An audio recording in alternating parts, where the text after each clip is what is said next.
ఈ out sourcing ఉద్యోగులకు సంబంధించి 1వ తారీఖునే జీతాలు ఇస్తారు అనే దాని మీద మనం మాట్లాడడం జరిగింది. నిన్న కూడా దానికి సంబంధించి సెక్రటరేట్ వర్గాల గురించి, ఐఏఎస్లు నాన్ ఐఏఎస్లకు సంబంధించిన ఇగోలు పంచాయతీల గురించి, దాంతోపాటు ఏదైతే out sourcing and contract employees కి సంబంధించి జీతాల విషయంలో మనం మాట్లాడడం జరిగింది. దాని మీద చాలా మంచి మంచి కామెంట్స్ రావడం జరిగింది.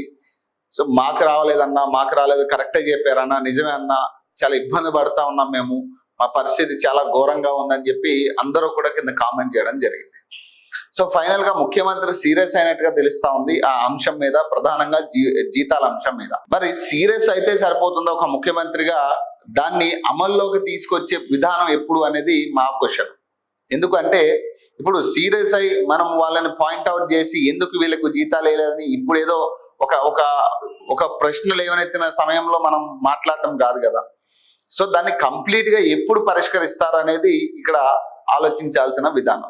సో ఒక్కసారి ముఖ్యమంత్రి గారు ఏమంటున్నారో ఒకసారి చూద్దాం. జీతాల ఆలస్యంపై సీఎం సీరియస్ అట. బాధ్యులైన సెక్రటరీ హెచ్ఓడీలకు మెమోలు ఇవ్వాలని ఆదేశం అట. జూలై 1న సగం మందికే వేతనాలట. ఆర్థిక శాఖ నివేదిక. త్వరలోనే కాంట్రాక్ట్ అవుట్ సోర్సింగ్ ఉద్యోగుల అంశంపై సమీక్షట. జూలై 1న సగం మంది కాంట్రాక్ట్ లో అవుట్ సోర్సింగ్ ఉద్యోగులకు మాత్రమే జీతాలు చెల్లించడంపై సీఎం రేవంత్ రెడ్డి తీవ్ర ఆగ్రహంగా ఉన్నట్టు తెలుస్తున్నది. ఆలస్యానికి కారణమైన వివిధ శాఖల సెక్రటరీలు హెచ్ఓడీలకు మెమోలు ఇవ్వాలని సిఎస్ ను ఆదేశించినట్టు విశ్వసనీయ వర్గాల ద్వారా తెలిసిందట. సకాలంలో బిల్లులు సమర్పించని కారణంగానే ఉద్యోగులకు జీతాలు వేయలేదని ఆర్థిక శాఖ వర్గాలు సీఎంఓకు వివరణ ఇచ్చినట్టు సమాచారం. ఆలస్యంగా బిల్లులు సమర్పించిన శాఖల వివరాలను సీఎంకు అందించినట్టు తెలిసిందట. త్వరలోనే జరిగే సమీక్ష సమావేశంలో జీతాల చెల్లింపుపై సీఎం స్పష్టమైన ఆదేశాలు ఇచ్చే అవకాశం ఉందట. చర్యలు తీసుకోవాలని సీఎం ఆదేశమట. జీతాల చెల్లింపులో ఆలస్యం జరిగిన విషయాన్ని గుర్తించిన సీఎం రేవంత్ రెడ్డి సోమవారం కాంట్రాక్ట్ అవుట్ సోర్సింగ్ ఎంప్లాయీస్ అంశంపై సమీక్ష జరిపేందుకు సిద్ధమయ్యారట. కానీ ఇతర పనులు ఉండడంతో అది కాస్త వాయిదా పడిందట. అంతకుముందు సీఎం అధికారులతో సమీక్ష నిర్వహించారట. సో ఇక్కడ క్లియర్ గా ఒకటి అర్థమవుతుంది ఏంటంటే, ముఖ్యమంత్రికి ఈనాడు వరకు తెలియదు ఈ జీతాలు పడలేదన్న అంశం కానీ, లేదా అవుట్ సోర్సింగ్ ఎంప్లాయీస్ కి కాంట్రాక్ట్ ఎంప్లాయీస్ కి ఏ రకమైన పరిస్థితి ఉందనేది నాకు తెలిసినంత వరకు, ఇక నిన్న ఆయన స్పందించేంత వరకు నాకు తెలిసి ఆయనకి ఐడియా లేనట్టే అర్థమవుతా ఉంది. మరి అదెట్లా ఐడియా లేకుండానే జూలై 1వ తారీఖు లేదా 1వ తారీఖే జీతాలని ఎట్లా ప్రకటించారంటే, సో ప్రకటించినంత మాత్రాన ఐడియా ఉండాలని అయితే ఎక్కడా లేదు. కాకపోతే ఇక్కడ విషయం ఏంటంటే, ఇక్కడ హెచ్ఓడీలు, సిఎస్లు, ఐఏఎస్, నిన్న మాట్లాడుకున్న ఐఏఎస్లు నాన్ ఐఏఎస్లు వీళ్ళ చేయబట్టే ఇదంతా, ఆ ప్రధానంగా ఉన్న వ్యక్తులందరూ చేయబట్టే ఈ పరిస్థితి. ఎందుకంటే వాళ్ళని కాదని వీళ్ళు ఏం చేయలేరు అని కూడా వాళ్ళకి క్లారిటీ ఉంది. అందుకనే ఈ కాంట్రాక్ట్ ఎంప్లాయీస్ ని, అవుట్ సోర్సింగ్ ఎంప్లాయీస్ ని ఇబ్బందులు పెట్టే పరిస్థితి. పనంతా వీళ్ళే చేయాల, పనంతా చేయాల్సింది వీళ్ళే, వీళ్ళ చేతుల మీదే పనంతా జరుగుతుంది. కానీ వీళ్ళ విషయంలోనే జీతాల జాప్యం కూడా జరుగుతుంది. ఎందుకు? వీళ్ళ ద్వారా అడిగేటోళ్ళు లేరు, వీళ్ళ అడగరు, మనం ఏం చెప్తే అది. ఎందుకంటే ఉద్యోగ భయం అనేది ఒకటి పెట్టిరు కదా వాళ్ళకి. కాంట్రాక్ట్ ఈ అవుట్ సోర్సింగ్ ఎంప్లాయీస్ పరిస్థితి ఏంటంటే ఉద్యోగ భద్రత ఉండదు ఫస్ట్ది. మరి ఉద్యోగ భద్రత ఉండదు కాబట్టి వాళ్ళ ఉద్యోగం కాపాడుకోవడానికి వాళ్ళు ప్రయత్నాలు చేస్తారు. వాళ్ళ ప్రయత్నాలను వీళ్ళు ఆసరాగా తీసుకుని వీళ్ళ ఈ రకమైన పంచాయతీలన్నీ చేస్తారు. జీతాలు చక్కగా ఇవ్వకపోవడం, పైన వాళ్ళు ఎట్లున్నా కానీ కింద వాళ్ళు చక్కగా ఇవ్వాలి కదా. ఆ శాఖలో ఉన్న ఐఏఎస్లు, ఇప్పుడు సిఎస్లు, హెచ్ఓడీలు వాళ్ళు కదా పట్టించుకోవాలి ఇవన్నీ కూడా. ఇప్పుడు ముఖ్యమంత్రి మాట అంటేనే లెక్కలేదని మనం మాట్లాడుకుంటున్నాం. మరి ఇప్పుడు ఎక్కడ పట్టించుకుంటారు? ఇప్పటికైనా ఈ సమీక్ష ద్వారా ఏమన్నా క్లారిటీ వచ్చే పరిస్థితి ఉంటుందా లేదనేది చూడాలి. మరి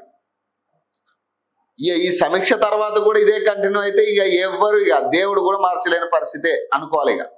ఎందుకంటే ఇక సమీక్ష తర్వాత అయినా ఒక క్లారిటీ ముఖ్యమంత్రికైనా రావాలి, ఇప్పుడు లేదా ఈ హెచ్ఓడీలకి, సిఎస్లకైనా రావాలి. మళ్ళీ అది రాలేదంటే ఆ తర్వాత కూడా ఈ 1వ తారీఖు జీతాలు అనే కాన్సెప్ట్ పడలేదనుకోండి, అప్పుడు ఏమనుకోవాలి? ఇక కాని పనిది, ఇక ముఖ్యమంత్రి వల్లే కాలేదు, ఇక ఇంకెవరి వల్ల అవుతుంది? ఇప్పుడు రాష్ట్రంలో ముఖ్యమంత్రి వల్లే ఇది కానప్పుడు మళ్ళీ ఇది ఏమన్నా పెద్ద అంశమా, లేకపోతే దీనికి సంబంధించి చర్చలు సమావేశాలు చేయాల్సిన అంశమా? కాదు. ఇప్పుడు ముఖ్యమంత్రికి సిఎస్లు ఎట్లా పని చేస్తున్నారు, ఐఏఎస్లు ఏం చేస్తున్నారు, ఇవన్నీ కూడా తెలుసు. ఈ వ్యవహారాలన్నీ కూడా తెలుసు ఆయనకి తెలియని వ్యవహారం కాదు ఇది. మరి తెలిసినా ఏం చేయలేని పరిస్థితిలో ముఖ్యమంత్రి గారు ఉన్నారా అనేది ఒక డౌట్ వస్తూ ఉంది. మరి ఈ సమీక్షలో ఏం చెప్తారు, ఏం దిశానిర్దేశం చేస్తారో, దీని మీద ఎట్లా స్పందిస్తారనేది చూడాలి. దీంతో పాటు కంటిన్యూ చేద్దాం అసలు ఏమైతుంది ఇది. అది ఇక జీతాల చెల్లింపు ఆలస్య అంశం చర్చకు వచ్చిన సమయంలో సీఎం తీవ్రంగా స్పందించినట్టు తెలిసిందట.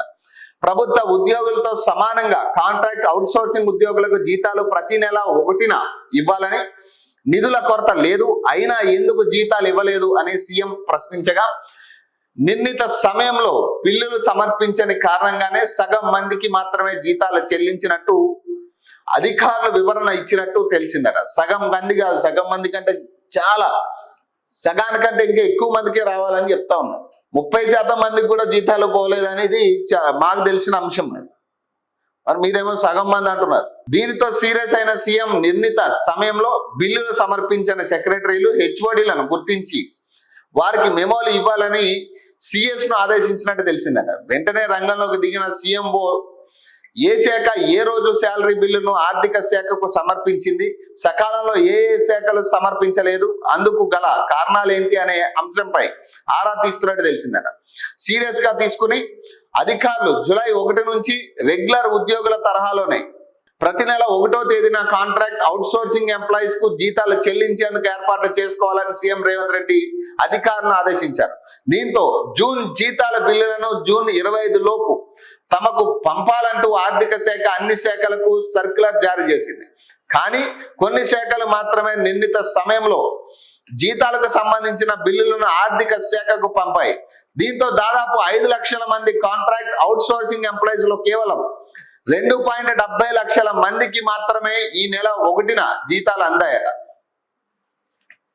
నిర్లక్ష్యంలో సెక్రటరీలు హెచ్ఓడీలట. ప్రతి నెల 1న ఉద్యోగులకు జీతాలు ఇవ్వాలంటే 5 రోజుల ముందుగానే జీతాల బిల్లులను ఆర్థిక శాఖకు పంపాలి.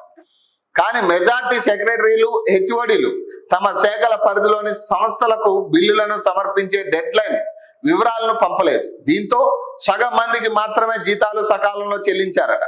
మిగతా సగం మంది జీతాలు బిల్లులు ఆర్థిక శాఖకు పంపలేదట. ఇప్పటి వరకు కొన్ని శాఖలు తమ పరిధిలో పనిచేస్తున్న ఎంప్లాయీస్ బిల్లులను ఆర్థిక శాఖకు సమర్పించలేదట. ఎందుకు సమర్పించలేదు? నేను అదే అంటున్నా. మొన్న రీసెంట్ గా కూడా దీని గురించి మాట్లాడడం జరిగింది. ముఖ్యమంత్రి గారు సెక్రటరియట్ లో చాలా అవకతవకలు జరుగుతూ ఉన్నాయి. ఈ అవుట్ సోర్సింగ్ కాంట్రాక్ట్ ఎంప్లాయీస్ ని బేస్ చేసుకుని చాలా మంది అధికారులు వాళ్ళు లేకపోయినా ఉన్నట్టుగా సృష్టించి వాళ్ళ జీతాలు కూడా వీళ్ళ అకౌంట్లో వేసుకుంటున్నారు అనేది పెద్ద బ్లేమ్ చేసిన పరిస్థితి. దాన్ని బ్లేమ్ అనేది ఇక దాన్ని నిర్ధారించారనుకోవాలి. ఎందుకంటే ముఖ్యమంత్రి గారు ఎట్లాంటి సమాచారం లేకుండా అయితే దాని మీద స్పందించారు కదా. మరి ఏమైంది, మరి ఎవరి మీద చర్యలు తీసుకున్నారా? ఆధార్ కార్డు లింక్ అన్నారు, బ్యాంక్ అకౌంట్ లింక్ అన్నారు, రకరకాల పాన్ కార్డులు పరిశీలించారు, ఉద్యోగుల ఐడీలని అటాచ్ చేశారు, ఇన్ని జరిగినాయి కదా. మరి ఎవరి మీద శిక్షలు పడ్డాయా? ఎవరినైనా అరెస్ట్ చేసిరా? ఎవరి మీద యాక్షన్ తీసుకున్నారా? లేదు కదా. ఇప్పుడు ఎందుకు బిల్లులు సమర్పించలేదు అనే పాయింట్ ఇప్పుడు నేను మాట్లాడుతున్నా. ఎందుకు బిల్లులు సమర్పించలేదు? కాబట్టి అక్కడ క్యాండిడేట్లు లేరు, వాళ్ళ పేర్లు రాయాలి ఖచ్చితంగా. ఇక్కడ ప్రాబ్లం ఎక్కడ వస్తుందంటే ఇప్పుడు హెచ్ఓడీలు కానీ లేదా సెక్రటరీలు కానీ ఇంకెవరైనా సీఎంఓ సిబ్బంది కూడా అట్లనే ఉన్నారు. సీఎంఓ సిబ్బంది కూడా అంతే ఉన్నారు. సీఎంఓ సిబ్బందిలో కూడా ఇదే పరిస్థితి. ఒక శాఖ అని కాదు, అన్ని శాఖల పరిస్థితి ఇంతే ఉంది. మరి వీళ్ళు నిర్లక్ష్యంగా ఉన్నారు, వాళ్ళకి తెలీదా? అధికారులకు తెలీదా? అంటే ఇది నిర్లక్ష్యంతో కూడిన వ్యవహారమే కదా. ఇప్పుడు మన జీతాలు అందితే చాలు, మన మన మన మన ఉద్యోగం భద్రత ఉంటే చాలు, ఎవరికి ఏది పోయినా పర్లేదు అనుకునే తీరులోనే ఈ వ్యవహారం ఇదంతా. నిజంగా ఉద్యోగులకి జీతాలు ఇవ్వాలన్న చిత్తశుద్ధితో ప్రభుత్వ అధికారులు ప్రభుత్వం పనిచేస్తే ఎందుకు ఇవ్వలేరు? ఈరోజు అది కూడా ఇన్ని ప్రశ్నలు లేవనెత్తిన సమయంలో ఇప్పుడు అంటున్నారు కదా మీరు జీతాల వ్యవహారం, ఇప్పుడు క్లారిటీ ఇస్తా ఉన్నారు జీతాల మీద. కానీ వాస్తవానికి ఏంటి? మీరు ఈ క్లారిటీ ఎప్పుడు తీసుకోవాలి? అన్ని కరెక్ట్ గా ఉన్నాయా లేదా, 1వ తారీఖున జీతాలు పడడానికి అన్ని కరెక్ట్ గా ఉన్నాయా లేదా అనేది 2 రోజుల ముందే ఇవన్నీ కూడా మీరు అనలైజ్ చేసుకోవాలి. నిజంగానే ఉన్నాయా లేవా, 1కి 2 సార్లు చెక్ చేసుకోవాల్సిన బాధ్యత ఉంది. మరి 2 రోజుల ముందే మీరు పర్ఫెక్ట్ గా ఉందా లేదా అనేది చెక్ చేసుకునే బాధ్యత ఎవరు తీసుకోలే కాబట్టి 1వ తారీఖు జీతాలు పడలేదు. ఇప్పుడు ఏమంటున్నాం, వీళ్ళెవరు సకాలంలో బిల్లులు ప్రవేశపెట్టలేదు కాబట్టి వాళ్ళకి ఆగినాయి అని చెప్తా ఉన్నాం. సింపుల్ గా చెప్తున్నాం. దాదాపు 1వ తారీఖు దాటి 10వ తారీఖు దగ్గర అంటే 7వ తారీఖు ఈరోజు దాదాపు 7 రోజులు వాళ్ళ పరిస్థితి ఏంది అంటే, మనకు జీతాలు వచ్చినాయి, ఇక వాళ్ళకు వచ్చినా రాకపోయినా మనకు పెద్ద ఫరక్ పడదు, అంతే కదా. మన జీతాలు మన అకౌంట్లో పడ్డాయో లేదో చెక్ చేసుకుంటే చాలు. ఇక మనం 1వ తారీఖు మనకు పడిందా చాలుగా.